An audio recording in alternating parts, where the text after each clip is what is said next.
Before I get started, if you are a member, you should be getting UU World at your house. Some of the things I'll be touching on in the message here, they've got some great articles about the immigration issue, which is really important to the social justice aspect of Unitarian Universalists right now. If you want to borrow mine, you may borrow mine, but I encourage everybody to read this month's especially, because it's something we don't hear a lot about here, but it's all over the nation. Families are being torn apart through these immigration policies in place now. So read it. Thank you all for being here. Thank you for those who have been so kind and singing with me and indulging me, letting me run the show.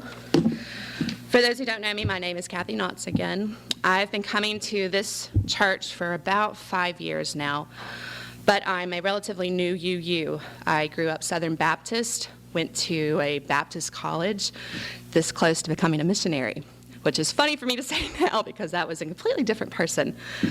So anyway, I don't get up here unless I have something really weighing on my heart, and that's what Standing on the Side of Love is all about. I'm very much in the honeymoon period of my chosen faith, so I'm increasingly aware of things that are happening on the national stage concerning UUs and UUA. Can everybody hear me? Okay. And if I go too fast, which I have a tendency to do, somebody just, or if you get bored, just, and I'll cut it. I'm very humble that way. Back in January, I began hearing about this campaign called Standing on the Side of Love. They were getting ready to kick off something they called their 30 Days of Love, which ran from Martin Luther King Jr. Day in January through Valentine's Day. For the past 3 years now, UU congregations have celebrated Standing on the Side of Love Day, which is on or around February 14th, as a way to reimagine that holiday to include all people. Congregations honored the SSL, I'm going to call it SSL just because it gets tiring saying Standing on the Side of Love, okay.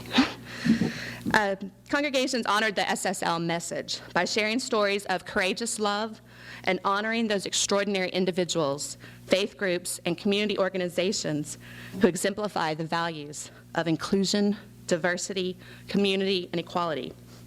And while we are a little behind on the calendar as far as that is concerned, I still wanted our community to take part in this movement and perhaps in years to come be a little more active when it rolls around again.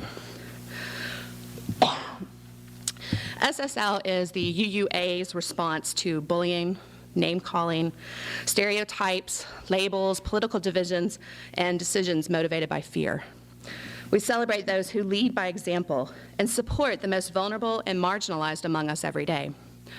Rather than uniting to influence a single target nationally, we will support individuals and groups who confront oppression in our own communities, whether it is marriage equality, immigration reform, hiring practices, or any other form of identity-based discrimination and oppression. One of our key principles as UUs, and one that's very important to me, is promoting respect for the inherent worth and dignity of every human being. This isn't some pie-in-the-sky ideal either. It's a belief, an ethic that is active, and that's important. While preparing this service, forgive me, I'm gonna get emotional, I contacted my best friend who now lives in Boston to get her take on the subject. When we met, I was working in coastal North Carolina at a newspaper there. I was the features editor, and she was the features reporter. This was her hometown. She's the oldest of 4 sisters and a brother, and everybody in town knows them. Everybody.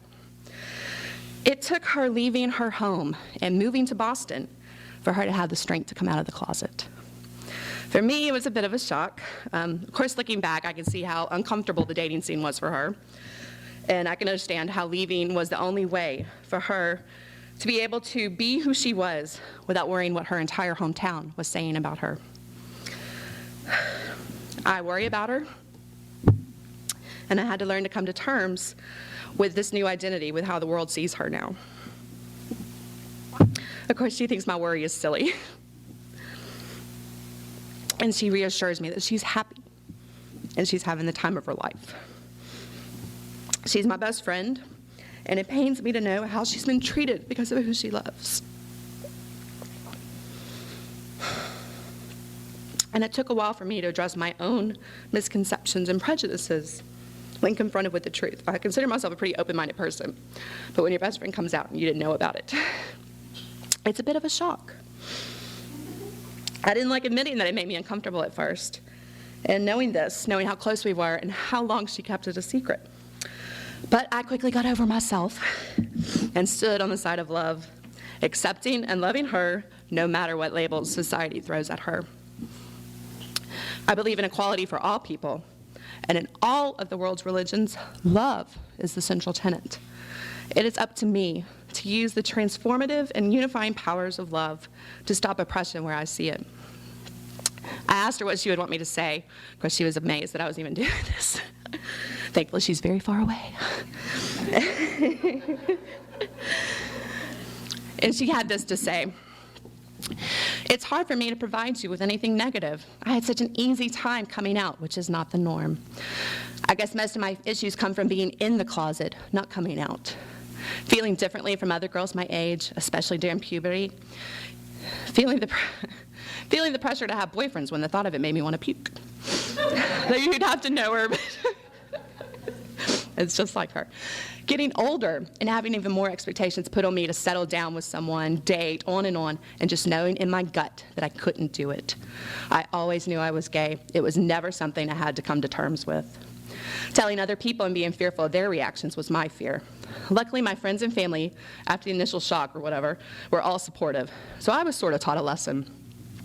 But I did have to move to a more liberal part of the country and live my life in a way that was true to my sexuality among people that I was not super close to in order to see that it really wasn't a big deal in the grand scheme of things." Which, just an aside, I think when you step away from your own small communities, you realize on the larger scale, you're not alone.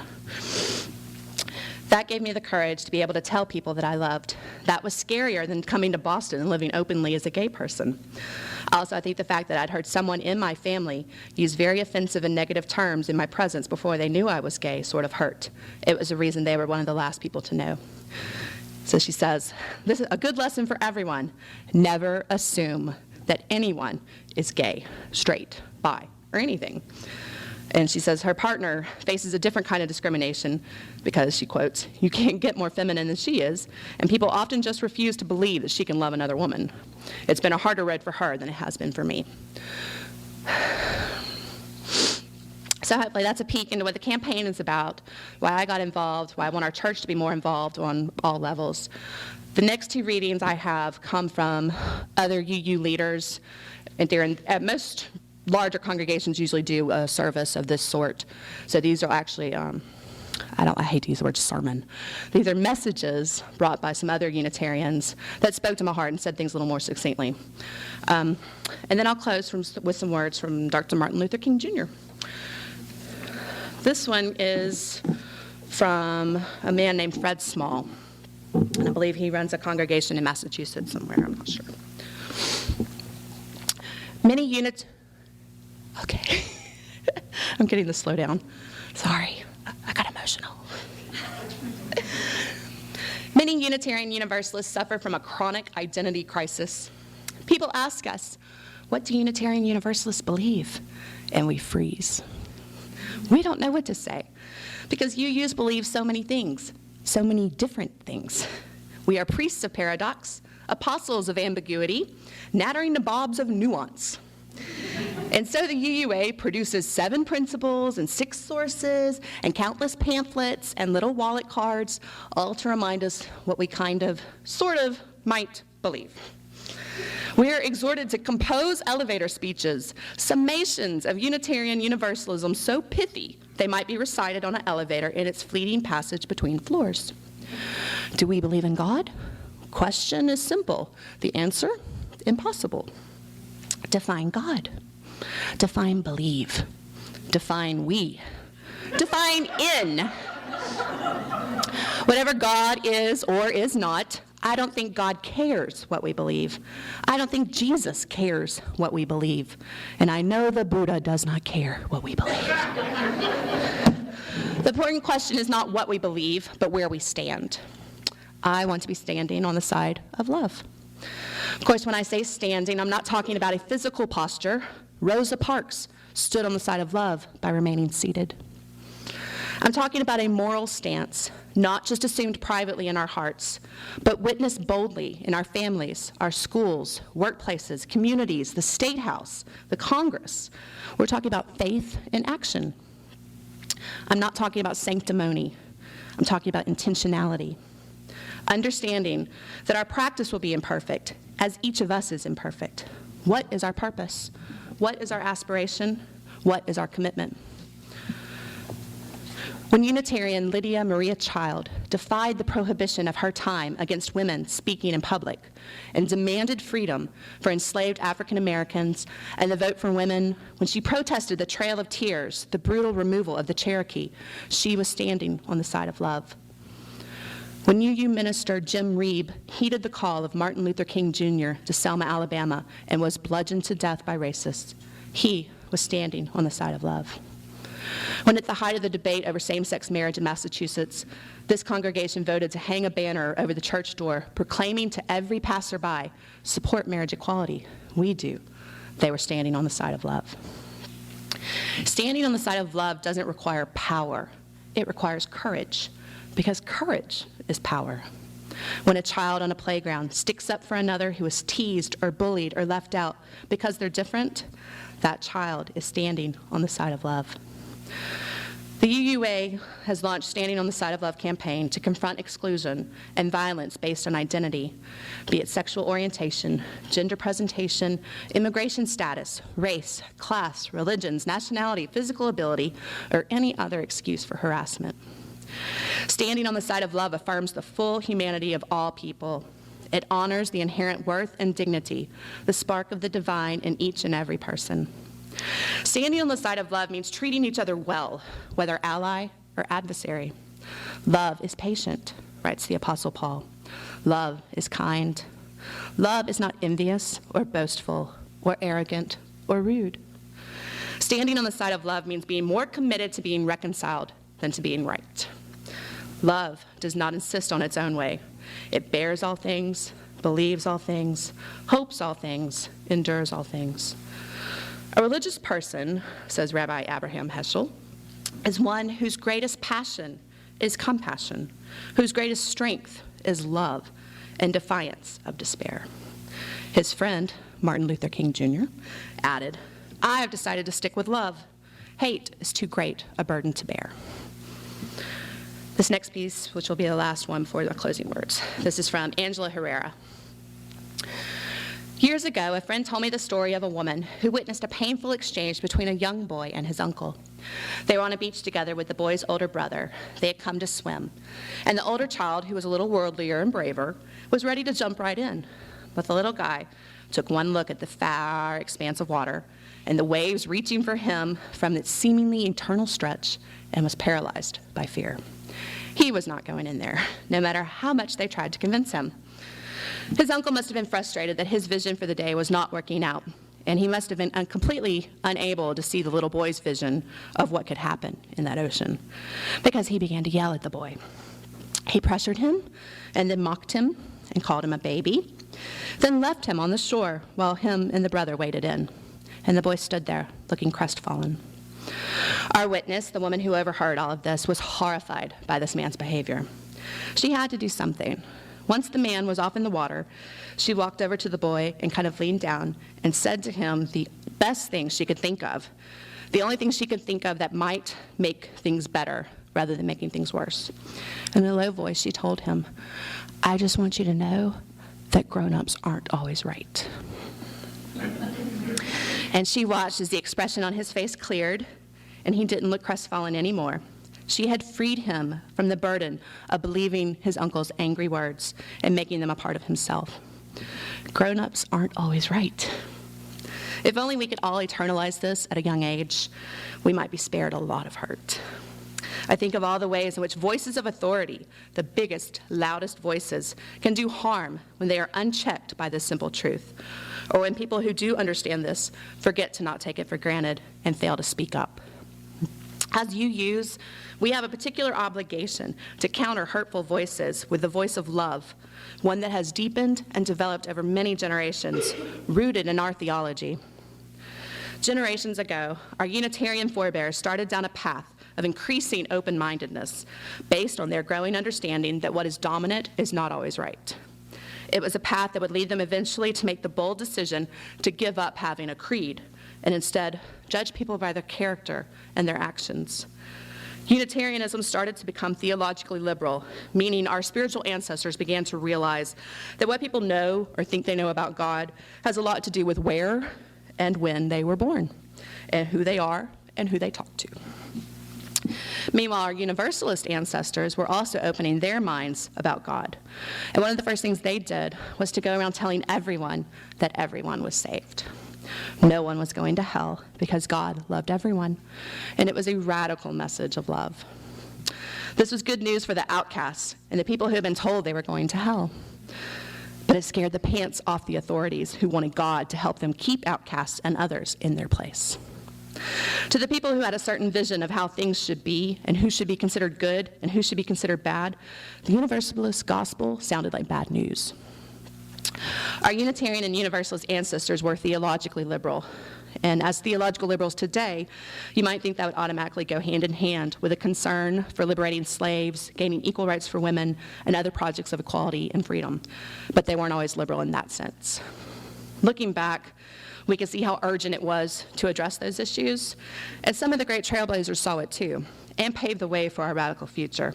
And I'm going to give you a list of some trailblazing UUs that I didn't know because I'm new to this faith, but if you don't know them, I will write them down for you because the stories are amazing.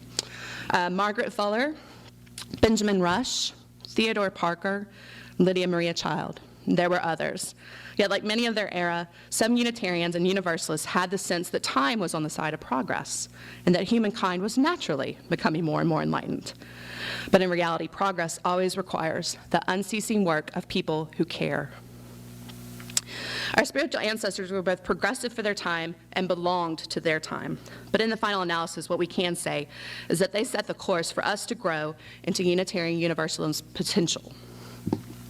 The Unitarians taught us there is one God, one source, and because we all come from that same source, we are bound up together with our lives as the only true test of our faith. The Universalists taught us that God loves everyone, so we must take care of each other. We must love our neighbors, and we must take in the stranger. Love became their saving message. And sometime in your life, maybe before you were even born, or maybe after you had tried some other spiritual paths in your life, this Unitarian Universalist path became yours. And so the question for today, for us, is what does love require of us?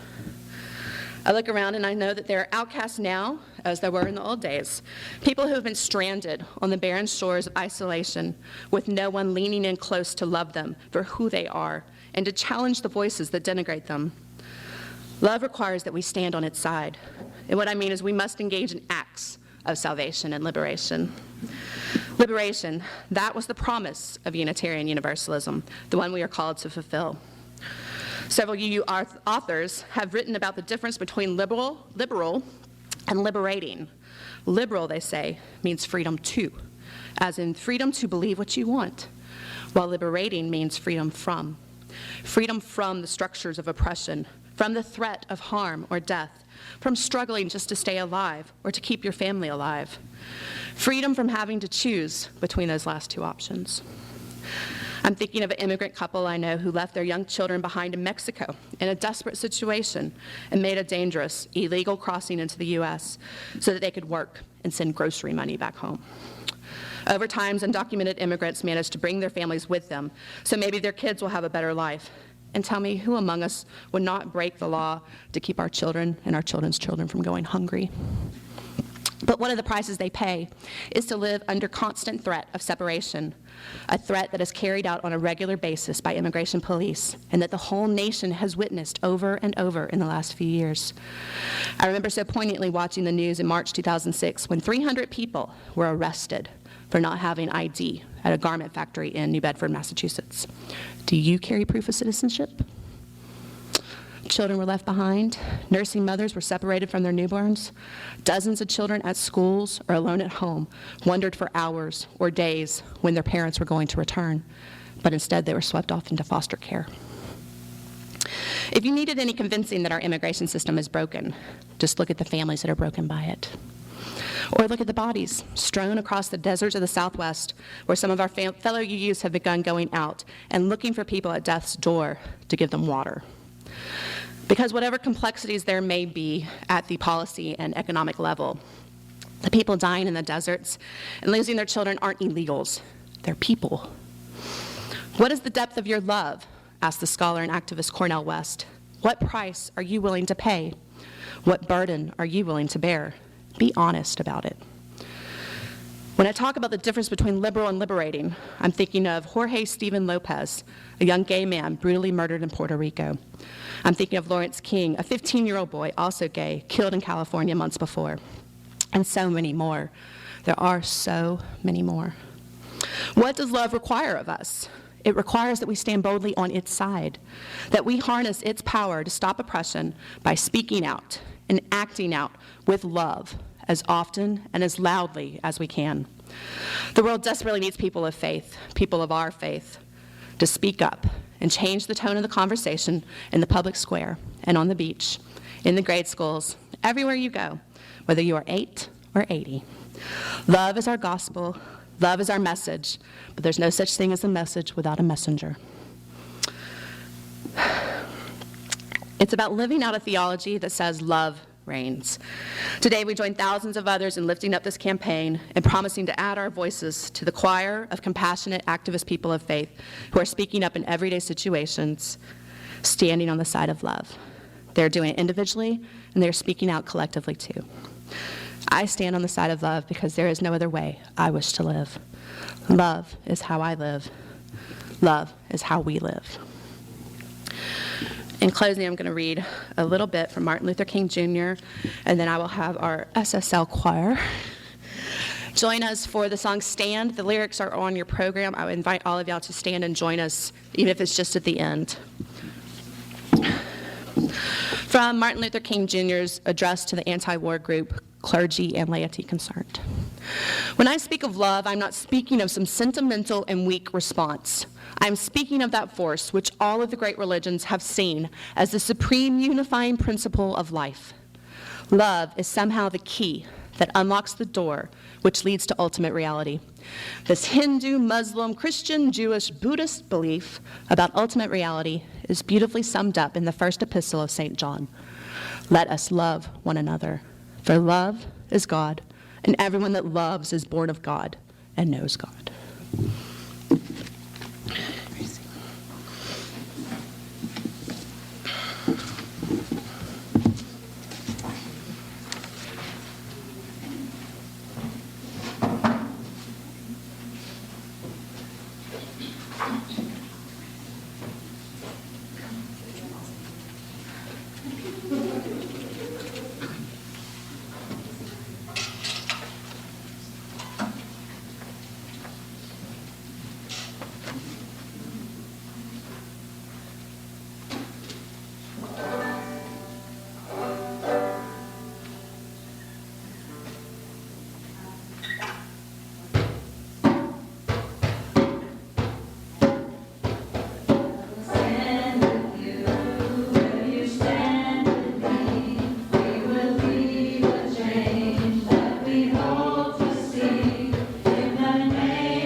If anybody has any comments or questions, we'll knock them out and then eat.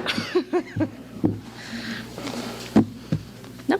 I did want to say, where you said that courage is power, I slightly disagree by saying that courage is an alternative to power. I can agree with that. Well put. Yes. Yes. That's all. Absolutely.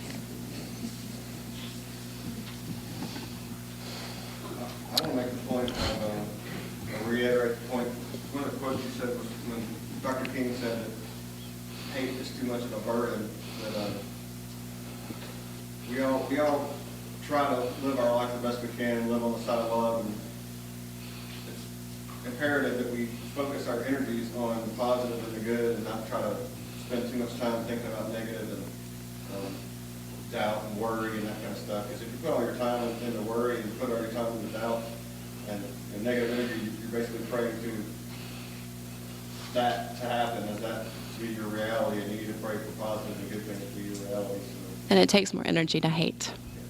It takes a lot more out of you, I believe.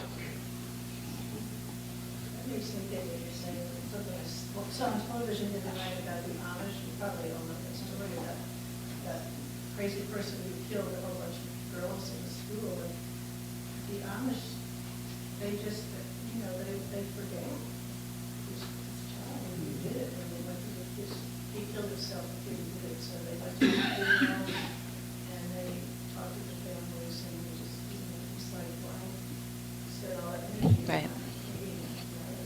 Yeah, one of those lines that I loved was, isn't it more important to be reconciled than to be right all the time? Anybody else? Philip? Well, I think I learned a long time ago that worry, you let it make you sick. A lot of times what you're worried about never happens. Yeah. I have to imagine that people who spend a lot of time on hate are sick inside.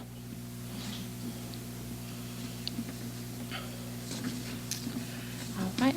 Well, then I will close with some more from Mr. King. This is a letter from a Birmingham jail. But though I was initially disappointed at being categorized as an extremist, as I continued to think about the matter, I gradually gained a measure of satisfaction from that label. Was not Jesus an extremist for love? Love your enemies. Bless them that curse you. Do good to them that hate you. And pray for them which despitefully use you and persecute you. Was not Amos an extremist for justice? Let justice roll down like waters and righteousness like an ever-flowing stream. Was not Paul an extremist? I bear in my body the marks of the Lord Jesus. Was not Martin Luther an extremist? Here I stand, I cannot do otherwise, so help me God. And John Bunyan, I will stay in jail to the end of my days before I make a butchery of my conscience.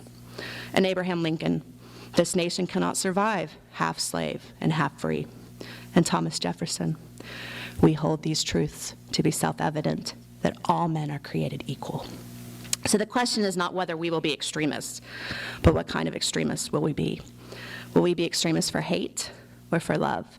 Will we be extremists for the preservation of injustice or for the extension of justice? Thank you. Coffee and conversation.